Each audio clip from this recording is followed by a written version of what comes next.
وہ جاتی گرمیوں کی ایک سپہر تھی۔ طلحہ 2 ہفتے کے تربیتی کیمپ پر گیا ہوا تھا اور آج صبح ہی واپس آیا تھا۔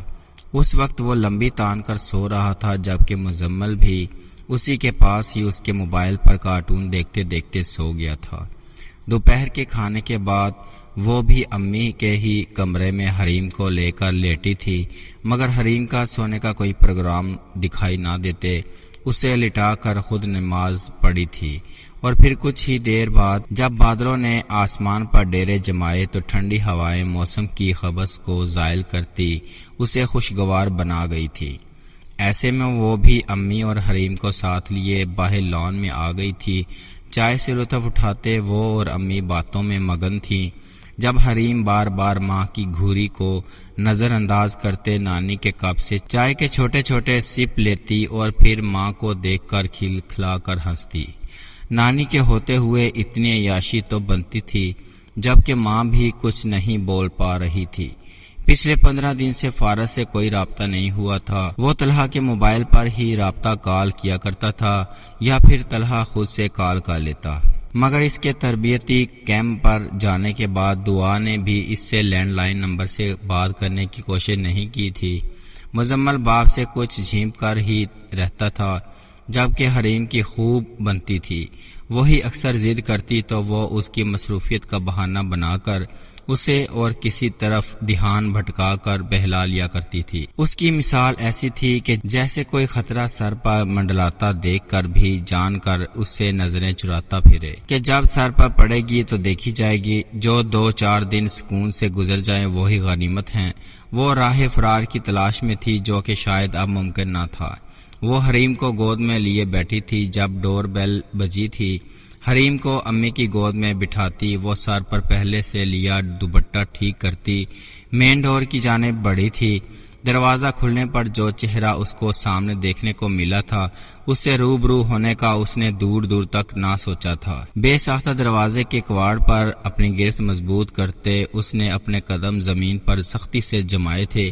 چہرے کا رنگ لمحوں میں فک ہو گیا تھا، آنکھوں میں بے چینی، بے یقینی کے ساتھ خوف و سراسمیگی کے ہلکورے۔ دوسری جانب بلیک کرتا شلوار میں ملبوس، ہوا کے باعث ماتھے پر بکھرے بالوں کے ساتھ اپنی سحر طاری کرتی شخصیت اور وجیح چہرے پر سنجیدگی لیے وہ منتظر کھڑا تھا۔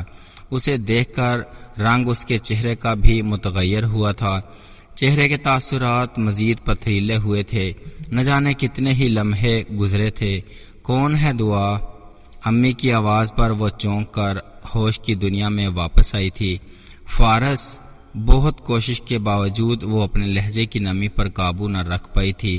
اسے اپنی کانپتی آواز کسی گہری کھائی سے آتی ہوئی پرائی سی معلوم ہو رہی تھی، جو امی کے کانوں تک بمشکل سنائی دی۔ وہ نہال ہوتی حریم کو گود سے اتارتی اٹھ کھڑی ہوئی تھی۔ دعا نے غیر محسوس انداز میں 2 قدم پیچھے لیے تھے۔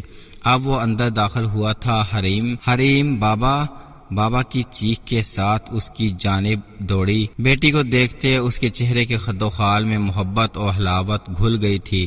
دونوں بازو واہ کرے وہ تھوڑا سا جھکا تھا اور اسے اوپر کی جانب اچھالتے اسے اپنے گلے سے لگایا تھا اور پھر اس کے گالوں اور ماتھے کو شدت سے چوما تھا۔ تب تک امی بھی اس کے پاس پہنچ آئی تھی۔ شائستگی سے انہیں سلام کرتا وہ قدرے ان کے آگے جھکا تھا، جس پر انہوں نے اس کی پیشانی چومتے محبت سے اس کے کندھے کو تھپ تھپایا۔ اب وہ ان کا حال چال پوچھ رہا تھا۔ پیچھے کھڑے وجود کی جانب کسی کی توجہ نہیں تھی، جو حیرانگی سے ساری صورتحال سمجھنے سے قاصر تھی۔ آؤ بیٹا اندر چلتے ہیں۔ دعا بیٹا دروازہ تو بند کر دو، فارس سے کہتے امی کی نگاہ اس پر پڑی تو انہوں نے اس کی غیر معمولی خاموشی اور گمسم انداز پر کہا۔ وہ بھی گردن ذرا ترچھی کرتے اسے دیکھنے لگا تو وہ گڑبڑا کر ڈور بند کرنے لگی۔ اماں جی میں نے سرپرائز دینے کا سوچا تھا، مگر دعا مجھے یوں دیکھ کر کچھ زیادہ ہی شوق ہو گئی تھی۔ شاید ہلکا سا ہنستا ہوا وہ سادگی سے کہہ رہا تھا۔ امی بھی مسکرا رہی تھی، مگر اس کے اس سادہ سے جملے میں چھپی معنی خیز نے اس کے دل کو سہما دیا تھا۔ آجو بیٹا، کتنی دیر سے کھڑے ہو، فکر مند انداز میں کہتی وہ اندر کی جانب بڑھی تو وہ بھی ان کے ساتھ ہو لیا۔ حریم باپ کے چہرے پر ہاتھ رکھے مسکراتے ہوئے اسے دیکھ رہی تھی، جیسے ہی اس کے آنے کا یقین کر رہی ہو۔ فارس نے ایک بار پھر اس کی آنکھوں کو چوما تھا۔ ان کے پیچھے چند پل رک کر وہ چہرے پر دونوں ہاتھ پھیرتی، اپنے تاثرات کو چھپانے کی کوشش کرتی، بہت سے وسوسوں کے جھرمٹ میں گھرے دھڑکتے دل پر قابو پاتی، مرے ہوئے قدموں سے اندر کی جانب بڑھی۔ لاؤنج میں داخل ہوئی تو وہ سامنے ہی 3 سیٹر صوفے پر باجمان تھی۔ حریم اس کی گود میں موجود تھی اور وہ دائیں سائیڈ رکھے سنگل صوفے پر بیٹھی امی کی کسی بات کا جواب دے رہا تھا۔ اس کے آنے پر اس نے ایک نگاہ اس پر کی تھی اور پھر بیٹی کی جانب متوجہ ہو گیا تھا۔ امی کو اپنی جانب دیکھتے پا کر وہ زبردستی ہونٹوں پر مسکان لائی تھی۔ دعا بیٹا، فارس کے لیے کچھ ٹھنڈا وغیرہ لاؤ، امی نے اس کی توجہ دلائی جو اب وہیں جم کر کھڑی ہو گئی تھی۔ وہ یہی سمجھ رہی تھی کہ فارس کے بنا بتائے آنے اور اتنے عرصے بعد روبرو ہونے پر ان کی بیٹی فطری حیرت و اس بات کا شکار ہے۔ سار ہلاتی وہ جوں ہی قدم بڑھانے لگی تو اس کی آواز نے اس کے قدموں کے ساتھ ساتھ دل کو بھی جکڑ لیا۔ کچھ بھی کرنے کی ضرورت نہیں ہے، بس ایک گلاس سادہ ٹھنڈا پانی لانا، نارمل سے انداز میں اس کی جانب دیکھتے ہوئے کہا گیا تو وہ سارس بات میں ہلاتی آگے بڑھ گئی۔ لیکن بیٹا، ایسے کیسے اتنی دور سے آئے ہو؟ امی نے مان بھرے لہجے میں ٹوکا۔ راستے میں ایک جگہ چائے پی تھی، اب کچھ بھی اور کھانے پینے کا فی الحال دل نہیں کر رہا، میں تھوڑی دیر بعد کچھ لے لوں گا، آپ پلیز تکلف نہ کریں۔ مسکرا کر عذر پیش کرتے وہ ساتھ ہی ان کا مان رکھ رہا تھا۔ دعا کا رواں رواں اس وقت سماعت کا حصہ بنا ہوا تھا۔ کچھ کچن میں آ کر سب سے پہلے اس نے فریج کھول کر ٹھنڈا پانی نکالا اور کاؤنٹر سے گلاس لے کر بھرتے وہاں رکھی، کرسی پر بیٹھ کر خود پانی پینے لگا۔ اس وقت سب سے زیادہ ضروری اس کا خود کا پرسکون رہنا تھا۔ اس کا غیر معمولی رویہ فی الحال تو امی کی نظر میں نہیں آیا تھا، مگر زیادہ دیر چھپ بھی نہیں سکتا تھا، اور وہ اب جا کر اپنے اتنے سالوں کے بھرم کو توڑ نہیں سکتی تھی۔ جب وہ نارمل طریقے سے پیش آ رہا تھا تو اسے بھی خود کو کمپوز کرنا تھا۔ پانی پی کر ذہن سے سبھی خدشات جھٹک وہ جب اٹھی تو پہلے سے بہت بہتر لگ رہی تھی۔ کاؤنٹر سے دوسرا گلاس لیے پانی ڈالا اور پھر چھوٹی سی ٹرے میں رکھتی وہ متوازن چال چلتی باہر آتی اس کی جانب آئی، جو بیٹی کی جانب تھوڑا سا جھک کر بہت انہماک سے اس کی بات سن رہا تھا، اور وہ باپ کے کان میں نہ جانے کیا سرگوشیاں کر رہی تھی۔ امی بھی پاس بیٹھے باپ بیٹی کی محبت کو مسکراتی نگاہوں سے دیکھ رہی تھی۔ اس کے آگے ٹرے بڑھائی تو گلاس اس نے تھاما تھا، ٹرے میز پر رکھا اور حریم کو دیکھا جو اب اتنے عرصے میں پہلی بار ماں کی جانب دیکھ رہی تھی، ورنہ جب سے باپ آیا تھا وہ اسے مکمل فراموش کیے ہوئے تھی۔ اس کے چہرے پر خوشی کے تاثرات تھے۔ دعا کے لب بے ساختہ مسکرا دیے۔ تم لوگ بیٹھو، میں طلحہ کو جگا لاتی ہوں، امی کہتے ہوئے اٹھنے لگی تو دعا نے انہیں روک دیا۔ رہنے دیں امی آپ، میں خود جاتی ہوں، مزمل کو بھی تو اٹھانا ہے۔ اس کے ہاتھ سے گلاس لیتے ٹرے میں رکھا تھا اور پھر طلحہ کے روم کی جانب چل دی۔ کچھ ہی دیر بعد طلحہ اسی روم سے نکلا تھا جہاں دعا گئی تھی۔ گیلا چہرہ اور کچی نیند سے بیدار آنکھیں، چہرے پر غیر سگائی مسکراہٹ لیے وہ اس کی جانب بڑھا تھا۔ فارس اسے دیکھ کر حریم کو گود سے اٹھاتے صوفے پر بٹھاتا اٹھ کھڑا ہوا۔ 5 سالوں میں وہ کافی بدل گیا تھا۔ جب وہ گیا تھا تو وہ 19 سال کا دبلا پتلا لمبا سا لڑکا تھا، اب سامنے سے آتا 24 سالہ خوب روح بھرے ہوئے جسم والا نوجوان تھا۔ فوجی ہیئر کٹ اسے مزید پروکار بنا گئی تھی۔ السلام علیکم، پاس آتے اس نے پرجوش سلام کیا تھا۔ سو کر اٹھنے کے باعث آواز معمولی سی زیادہ بھاری تھی جو اس کے لب و لہجے کو مزید خوبصورت بنا رہی تھی۔ وہ دونوں بغل گیر ہوئے تھے۔ وعلیکم السلام، کیسے ہو یار، خوش دلی سے کہتے وہ اسے دیکھ کر مسکرایا تھا۔ اسے دیکھ کر اس کی آنکھوں میں زوال کا عکس لہرایا تھا۔